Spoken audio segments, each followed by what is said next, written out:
ಕುರ್ಚಿ ಕಿತ್ತಾಟ ಕ್ಲೈಮ್ಯಾಕ್ಸ್ ಹಂತಕ್ಕೆ ಬಂದು ತಲುಪಿದೆ. ದೆಹಲಿಯ ಹೈಕಮಾಂಡ್ ಅಂಗಳದಲ್ಲಿ ಚೆಂಡು ಬಿದ್ದಿದೆ. ಈ ಚೆಂಡು ಯಾರ ಕಡೆ ವಾಲುತ್ತೆ, ಯಾರ ಕಡೆ ಹೋಗಿ ಬೀಳುತ್ತೆ ಅನ್ನೋದನ್ನ ಕಾದ್ ನೋಡಬೇಕಾಗಿದೆ. ಸಿದ್ದರಾಮಯ್ಯ ಮುಂದುವರಿಕೆಯೋ, ಡಿಕೆ ಶಿವಕುಮಾರ್ಗೆ ಪಟ್ಟ ಸಿಗುವಂತಹ ಸಾಧ್ಯತೆಗಳು ಇದೆಯಾ? ಪವರ್ ಶೇರಿಂಗ್ ಬಗ್ಗೆ ದಿಲ್ಲಿಯಲ್ಲಿ ಮಹತ್ವದ ಸಭೆಯಾಗುತ್ತೆ.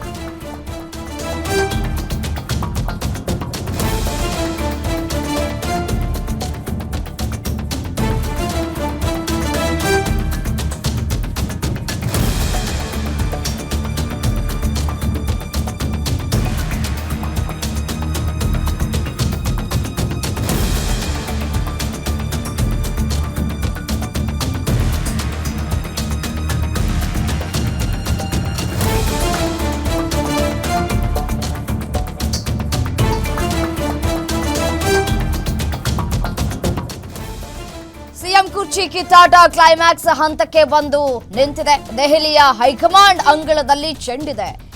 ಹಾಗಾಗಿ ಕುತೂಹಲಕ್ಕೂ ಕೂಡ ಕಾರಣ ಆಗ್ತಾ ಇದೆ. ಸಿದ್ದರಾಮಯ್ಯ ಮುಂದುವರಿಕೆಯೋ ಅಥವಾ ಡಿಕೆ ಶಿವಕುಮಾರ್ಗೆ ಪಟ್ಟ ಕಟ್ಟುವ ಸಾಧ್ಯತೆಗಳು ಇದೆಯಾ? ಪವರ್ ಶೇರಿಂಗ್ ಬಗ್ಗೆ ದಿಲ್ಲಿಯಲ್ಲಿ ಮಹತ್ವದ ಸಭೆ ಆಗುತ್ತೆ. ಇವತ್ತು ರಾಹುಲ್ ಗಾಂಧಿ, ಖರ್ಗೆ, ಸೋನಿಯಾ ಗಾಂಧಿ ಸಭೆಯನ್ನ ನಡೆಸಲಿಕ್ಕಿದ್ದಾರೆ. ಸಭೆಯಲ್ಲಿ ಪ್ರಿಯಾಂಕಾ ಗಾಂಧಿ ಕೂಡ ಭಾಗಿಯಾಗ್ತಾ ಇದ್ದಾರೆ. ಸೋನಿಯಾ ಗಾಂಧಿ ನಿವಾಸದಲ್ಲಿ ನಡೆಯಲಿಕ್ಕಿದೆ ಮಾತುಕತೆ. ಗ್ಯಾರಂಟಿ ನ್ಯೂಸ್ ನಲ್ಲಿ ಬಿಗ್ ಪೊಲಿಟಿಕಲ್ ಎಕ್ಸ್ಕ್ಲೂಸಿವ್ ನೋಡಿ. ಅಧಿಕಾರ ಹಸ್ತಾಂತರ ಕಗ್ಗಂಟು ದಿನೇ ದಿನೇ ಹೆಚ್ಚಾಗ್ತಾನೆ ಹೋಗ್ತಾ ಇದೆ. ಈ ಕಗ್ಗಂಟನ್ನ ಬಿಡಿಸಬೇಕಾಗಿರುವಂತದ್ದು ಹೈಕಮಾಂಡ್ ನಾಯಕರು. ಸಹಜವಾಗಿ ಇದೀಗ ಹೈಕಮಾಂಡ್ ನತ್ತ ಎಲ್ಲರ ಚಿತ್ತ ನೆಟ್ಟಿದೆ. ಏನಾಗತ್ತೆ, ಸಿದ್ದರಾಮಯ್ಯನವರು ಕೊಟ್ಟಿರುವಂತಹ ಒಂದಷ್ಟು ಸಜೆಷನ್ಸ್ಗಳು ಏನು, ಡಿಕೆ ಶಿವಕುಮಾರ್ ಅವರು ಏನ್ ಕೇಳ್ಕೊಳ್ತಾ ಇದ್ದಾರೆ, ಇದೆಲ್ಲವನ್ನೂ ಕೂಡ ಮಲ್ಲಿಕಾರ್ಜುನ ಖರ್ಗೆ ಅವರು ಈ ರಾಹುಲ್ ಗಾಂಧಿ ಅವರು ಮತ್ತೆ ಸೋನಿಯಾ ಗಾಂಧಿ ಅವರ ಗಮನಕ್ಕೆ ತೆಗೆದುಕೊಂಡು ಬರ್ತಾರೆ. ಆನಂತರ ರಾಜಕೀಯದಲ್ಲಿ ಏನ್ ಸ್ಫೋಟ ಆಗತ್ತೆ ಅನ್ನೋದು ಕುತೂಹಲಕ್ಕೆ ಕಾರಣವಾಗ್ತಾ ಇದೆ. ರಾಜ್ಯ ರಾಜಕೀಯ ಬೆಳವಣಿಗೆ ಬಗ್ಗೆ ಮಾಹಿತಿಯನ್ನ ಪಡೆದುಕೊಂಡಿದ್ದಾರೆ ವರಿಷ್ಠರು. ರಾಜಕೀಯ ಬೆಳವಣಿಗೆ ಮಾಹಿತಿಯನ್ನ ಆಧರಿಸಿ ನಿರ್ಧಾರವನ್ನ ಕೈಗೊಳ್ಳುವಂತಹ ಸಾಧ್ಯತೆಗಳು ಇವತ್ತು ದಟ್ಟವಾಗಿ ಕಾಣಸಿಗ್ತಾ ಇದೆ.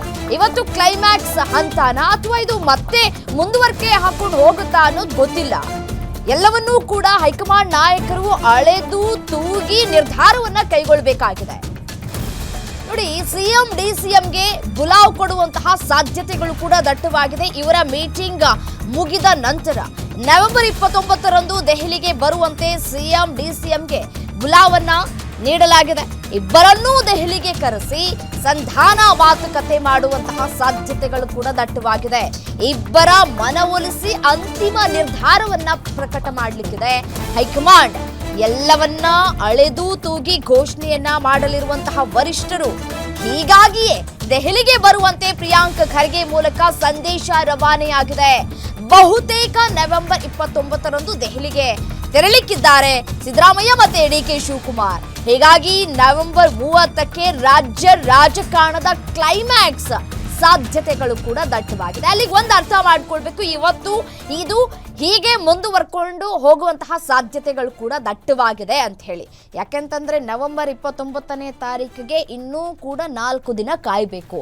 ಆ 4 ದಿನದಲ್ಲಿ ಇನ್ನೂ ಯಾವ ರೀತಿಯಾದಂತಹ ರಾಜಕೀಯ ದೊಂಬರಾಟಗಳು ನಡೆಯುತ್ತೆ ಅನ್ನೋದನ್ನ ನಾವೆಲ್ಲರೂ ಕೂಡ ನೋಡಬೇಕಾಗಿದೆ. ಒಂದ್ ಕಡೆ ಹೈಕಮಾಂಡ್ ನಾಯಕರು ಇವತ್ತು ಸಭೆಯನ್ನ ನಡೆಸಲಿಕ್ಕಿದ್ದಾರೆ. ಸಭೆಯಲ್ಲಿ ಹೈಕಮಾಂಡ್ ನಾಯಕರು ಯಾವ ರೀತಿಯಾದಂತಹ ತೀರ್ಮಾನವನ್ನ ಕೈಗೊಳ್ತಾರೆ ಅನ್ನೋದು ಕುತೂಹಲಕ್ಕೂ ಕೂಡ ಕಾರಣವಾಗ್ತಾ ಇದೆ. ಕದನದಿಂದ ಸಂಧಾನದತ್ತ ಇದೀಗ ಒಂದು ಹೆಜ್ಜೆಯನ್ನ ಹೈಕಮಾಂಡ್ ನಾಯಕರು ಮುಂದೆ ಇಟ್ಟಿದ್ದಾರೆ. ನಾಯಕರನ್ನ ಸಂಧಾನದ ಮೇಜಿನತ್ತ ಒಯ್ಯುವಂತಹ ಎಲ್ಲಾ ಸಾಧ್ಯತೆಗಳು ಕೂಡ ದಟ್ಟವಾಗ್ತಾ ಇದೆ.